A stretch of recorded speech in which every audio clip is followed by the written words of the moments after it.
Good morning, everyone, and welcome to Fill Up Friday on Positive Vibes. Happy May the 1st-ish. So one of my guests today, in fact, I've been after him for a while. He's a Manchester United legend, played 193 times for them, played 8 times for England, played for Sampdoria, played for Bradford, played for Leeds, played for everyone. The legendary, one of the most, I think, gifted left-footed players this country's ever seen, Mr. Lee Sharpe. Sharpie, good morning. Good morning, Phil. How you doing, son?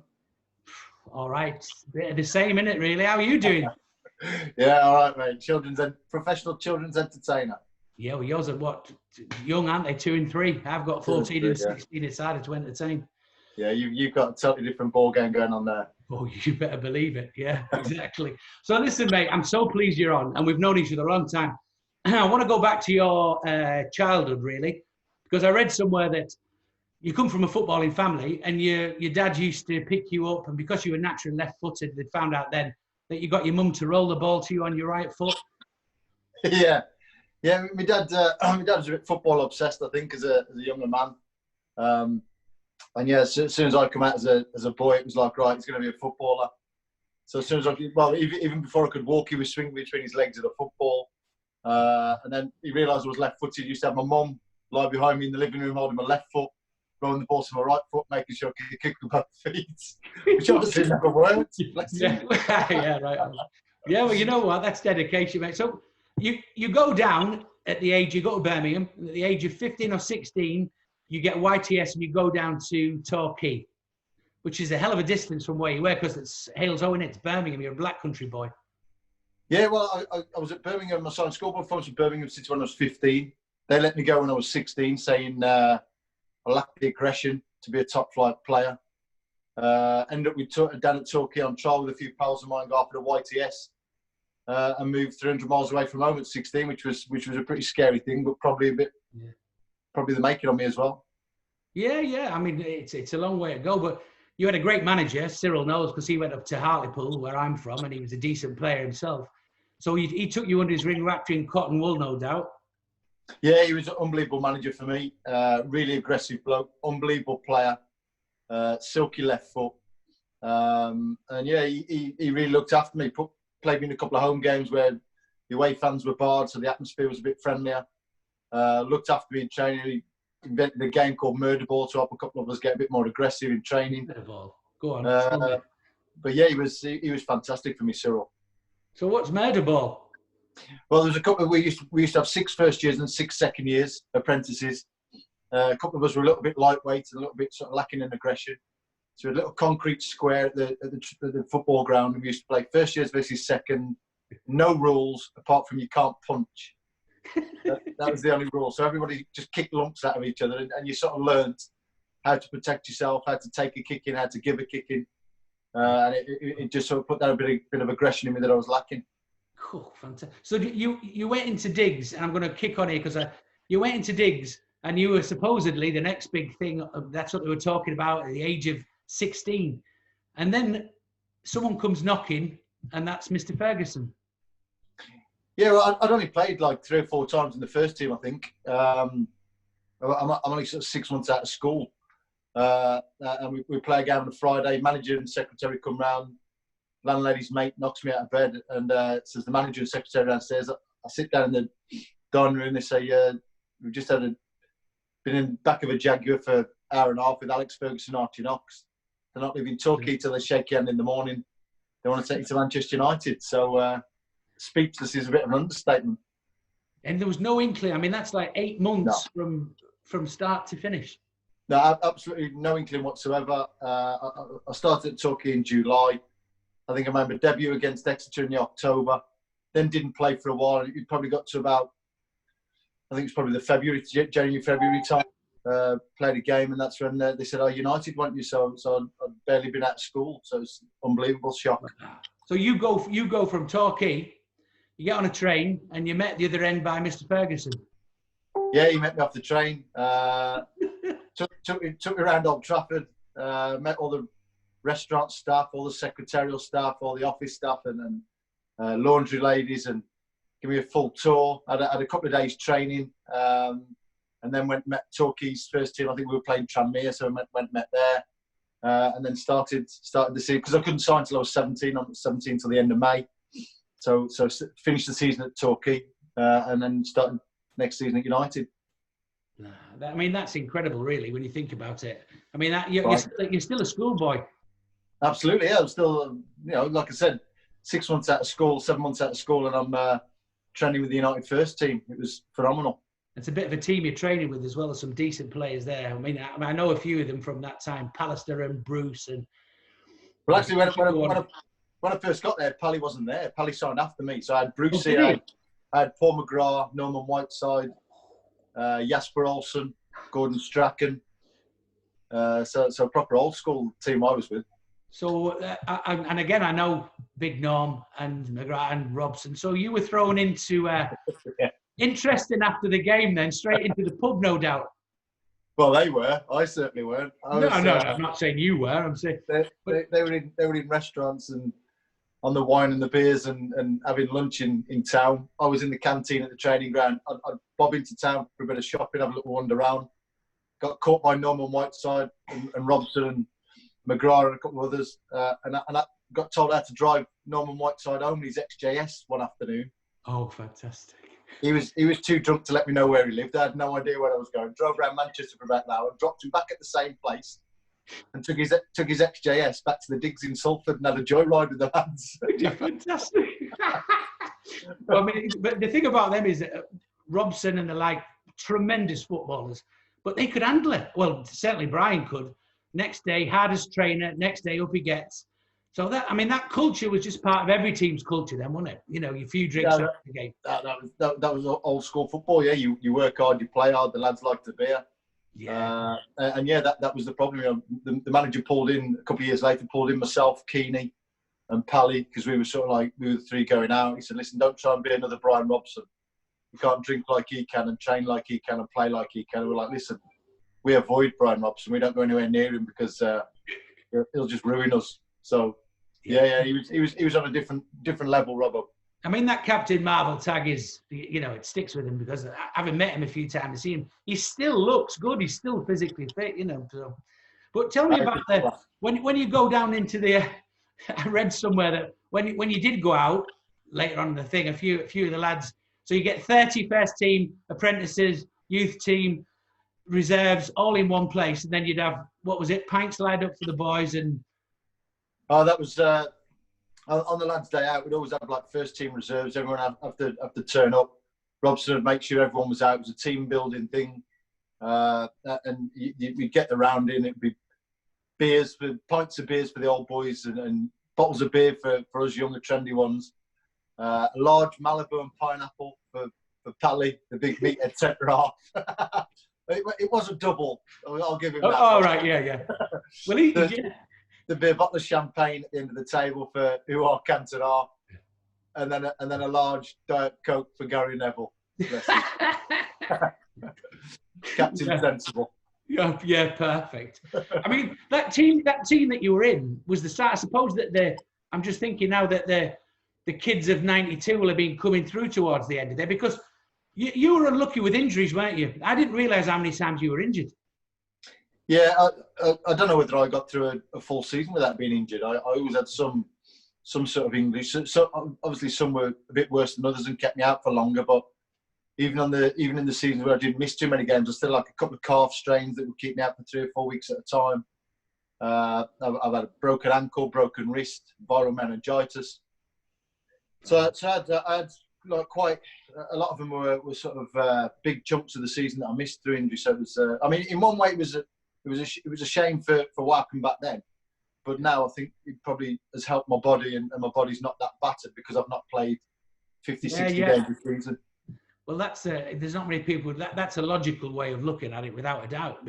Also, when you get those injuries, because playing on the wing, it's not like playing. Well, these days, not like centre half. In those days, you could accept more injuries. But playing where you were, it was pace and everything else. So ankles, knees, and I'm more interested. The viral meningitis that must have laid you flat. Yeah, that was a bit bizarre. We'd only done 2 days pre-season. We'd come back to training, felt a bit dizzy. Got all pins and needles down my left side. Was sick, had a bad migraine. thought it was food poisoning. The doctor came around, gave me a couple of paracetamol, said I'll see you in training tomorrow. Got worse overnight, got took into hospital, had a lumbar puncture, got tested for meningitis, and said, yeah, you got viral meningitis. So I had about 3 attacks like that where I sort of, my speech went slurred, like the form of a slight stroke. So I get all pins and needles down my left side, couldn't pick sort of anything up on my left hand. Sort of bang on 2 hours after that, I would be sick with a migraine for sort of 12 hours. And then it'd take me like a 4, 5, 6 days to sort of recover again. I lost about a stone in weight, which I didn't really have to lose. And that lasted probably about 2 or 3 months or something like that. It's brutal.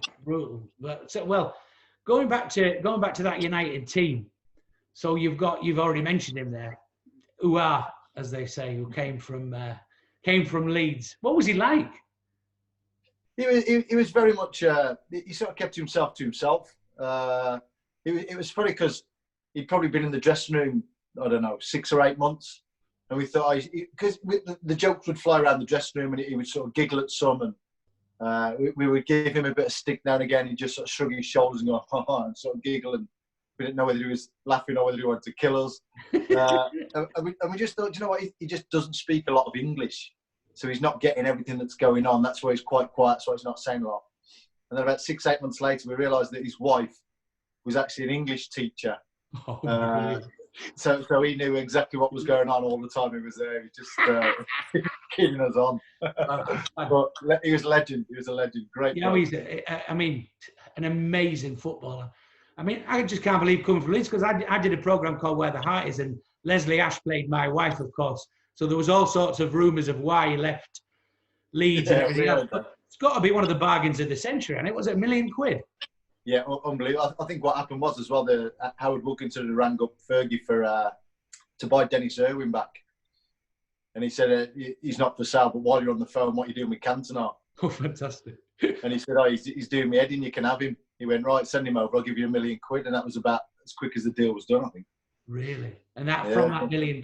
Well, going back, you've seen all the good sides and the bad side. But I remember you telling me a story ages ago, and it's a very famous story. I won't ask you to go into it in detail, but the Kung Fu kick, Mr. Bruce Lee himself, what was that about? That just sort of summed him up. He just didn't care about the rules and regulations. He just sort of went on his own sort of tangent, and he's been getting a bit of stick. And we're all on the pitch thinking, oh, what is he doing, sort of thing. We're actually thinking we're scot-free because we can sort of do what we want on the pitch a little bit, because we're not going to get told off afterwards. After he's done that, he's going to take all the flack off us. We get in the dressing room, everyone gets an absolute hairdryer and ear bashing, and he gets like, you can't get away with things like that, Eric. And it was like the manager's long lost son. We knew at that point that Eric got treated slightly differently to everybody else, but. Yeah, but you know, when you've got a genius and when he's performing and doing what he did on the pitch, I suppose you can forgive him, because if you look at that, you also had one of the best keepers. Well, I think the best keeper I've ever seen in Schmeichel. Yeah, he's the best keeper I've ever seen. I think he changed the whole way goalkeeping was looked at. I think the way he come out with his handball technique, like a starfish. I think the presence of him, the size of him, the way he could distribute it, throw the ball past the halfway line. He was good with his feet. He was an absolutely phenomenal goalkeeper. We still have arguments with the Welsh lads. They still say Neville Southall's the best. Yeah, he was a good keeper. But it was unbelievable as well. But Schmeichel for me was on another level. That's a fine, by the way. It's a fine. This has gone off. I'll just speak to my technical assistant. Oh, Leanne, it's gone off the picture. Is it still going on? Yeah, it's still going on, yeah. Okay. I can't see you, and I like to look at you. All right, I can see you. There, yeah. I like to. Well, I'll tell you something in a minute. It's quite funny. So, all of this there, you then go to, and I'll cut through this because we haven't got that much time. I could talk all day about this, but you cut through Leeds, Bradford, and many people don't know Bradford, of course, were top of the tree then. They weren't Bradford as Bradford, but you're carrying a lot of injuries, and then you end up in Italy with Mr. Platt. Yeah, that was in between Leeds and Bradford. I'd had a bad injury at Leeds, and then Platty took me to the Sampdoria. And unfortunately, a month after I got there, Platty got hounded out because he hadn't got his coaching badges. So all the Italian managers were kicking off a bit of a fuss with the Italian FA saying you've got an Englishman here with no coaching badges. You've got Italians over here with loads of coaching badges. You need to give an Italian the job. So he sort of got booted out, and I was left there on my own basically, and didn't quite work out for me, and I had to come back. That's when I came back to Bradford when Bradford were challenging to get into the Premier League. Yeah, cool. So you're a lifelong Villa fan, as I've said, I think. Why did you never play for Villa? And you said to me about Doug Ellis trying to not tap you up, but speaking to you on a plane. Yeah, I was on the way back from an England game on the plane. He was sat across the hall from me on the plane. He said, "Oh, I believe you're a Villa fan." I said, "Yeah." He said, "Oh, well, maybe we'll get you down there one day." I was like, "Oh, that'd be nice at some point." But never seemed to happen. I don't know whether he ever inquired and the manager said no, but I never got any inkling of Aston Villa being in for me. But I would love to have played there at some point. Having stood on the old end as a Villa fan and watching the Villa, I would love to have played for them. Yeah, some great players, Morley and the like. But I mean, I could see you playing with Grealish now. Oh yeah, he's a top player. Yeah, I do like him. Not too sure how long they'll hang on to him, but there you go. No, they're not going to hang on to him. So tell me about Jordi Cruyff. That makes me laugh. Oh, the Jordi Cruyff was he'd not long been at the club, obviously, and was sat in a swimming pool after a training session, and he says to me, "Sharpe," he said, how come you've never gone to Barcelona?" I said, "You kidding, aren't you?" I said, "They've never been in for me." I said, "I'd have swam there." He said, "Oh, you were top of my dad's shopping list for 2 years." I was like, "You are kidding me." Like, no, he said, "The manager never let you know." I was like, "The manager told me nothing." Oh no! So he just didn't say. Ferguson said absolutely nothing to you. No, nothing, not a thing. Can you imagine the damage you could have done in Barcelona? I'd love to have played for Johan Cruyff, Barcelona. It'd be great on that left. Oh, it'd been lovely. God, because do you know what? When I look at all that, because myself and you, we sort of were on tangents, weren't we? In the 90s, Manchester was the place to be in the 90s, wasn't it? Unbelievable. You couldn't have picked a better city to be in. I mean, just the music scene, the football. We were becoming successful. Your shows were unbelievable. It was just the place to be. You couldn't beat it, I think. Yeah, I mean, everything was rolling in Manchester at that time. And for someone like yourself who's in there, because people always go with this, and I had this thing when I was talking about Bestie, because I think that what we needed, and I said it all along, on the left-hand side for England, was someone with your left peg. That's all I ever said, and that's me being honest. But you only played 8 times for England. Why did you only play 8 times for England? Was that injury? Was that managers? Was it what was it? Yeah, I think a mixture of everything. I think when I did play, I didn't think I was quite ready and quite good enough. I was still competing with John Barnes and Chris Waddle, who were a couple of my heroes as wingers. Yeah. And then after that, just consistently injured and not finding a consistent run of form. I think I was in and out of the team too often. I would play left wing, right wing, centre midfield, left back. So I wasn't actually fixed in a position at the time. I was all over the place.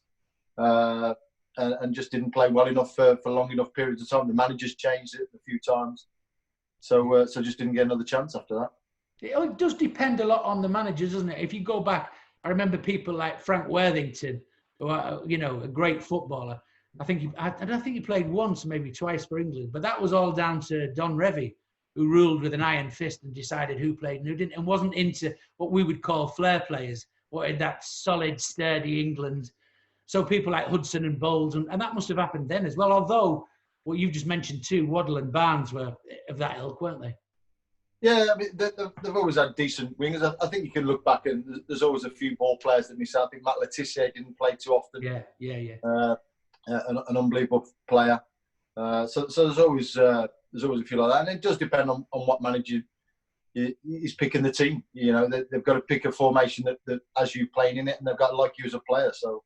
Yeah, that's the main thing, isn't it? So, all right, we're talking now about, since you've just mentioned Letizia, Harry's heroes. What was that like? What's Razor Ruddock like? Big. I think I could beat him in a race. You might do. Oh, thanks. He's brilliant, Razor. He's hilarious. Great set of lads. Great to get back with the lads, and we've just finished the second one. The second one's just about to be aired, I think, this month sometime. Oh, that's it. So, what is it? Euros or something? Yeah, so we've had a rematch with the Germans in the end. So All We right. beat them last year. We beat them last year convincingly. They wanted a rematch on their own turf, so we've gone back and we played them on their own patch. Of course, they want a rematch. They're German. Exactly. Well, you know better than anyone. We took them on again. I won't ask you the result. Not on air. I'm not allowed to say. No, yeah, okay, fair enough. I read an alarming article which said Middlemiss falls for Sharpe, and I thought, well, I might as well come out. But then I realised it was Jane Middlemiss from Love Island, so I was quite happy about that. What was that like? That was the first ever Celebrity Love Island, wasn't it? It was, yeah, it was. It was a bit weird. It was a little bit like what we're going through now: isolation and lockdown for 5 weeks. Hardly in Fiji. Well, on an island in Fiji, I think it was.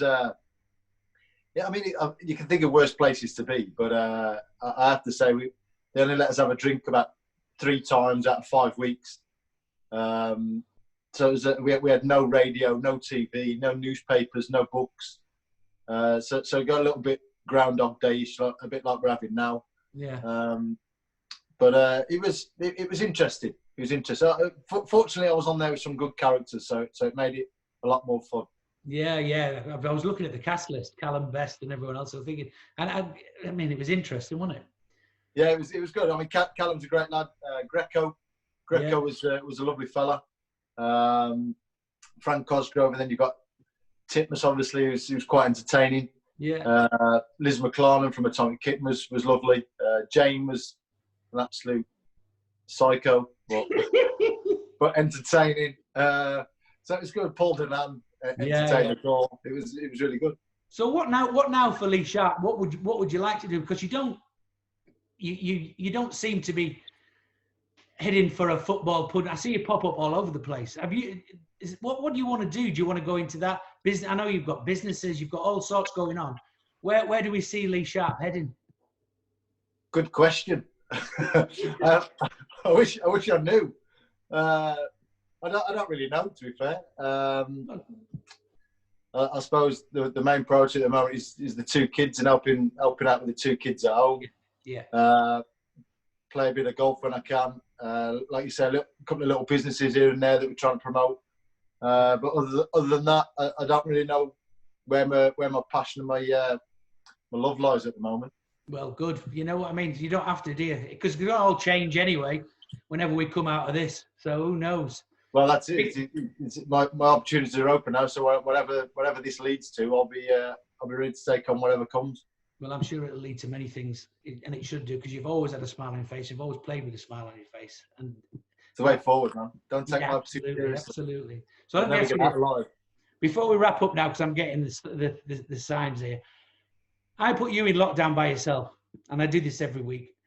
What would you take in? Favorite food? Favorite food? A meal.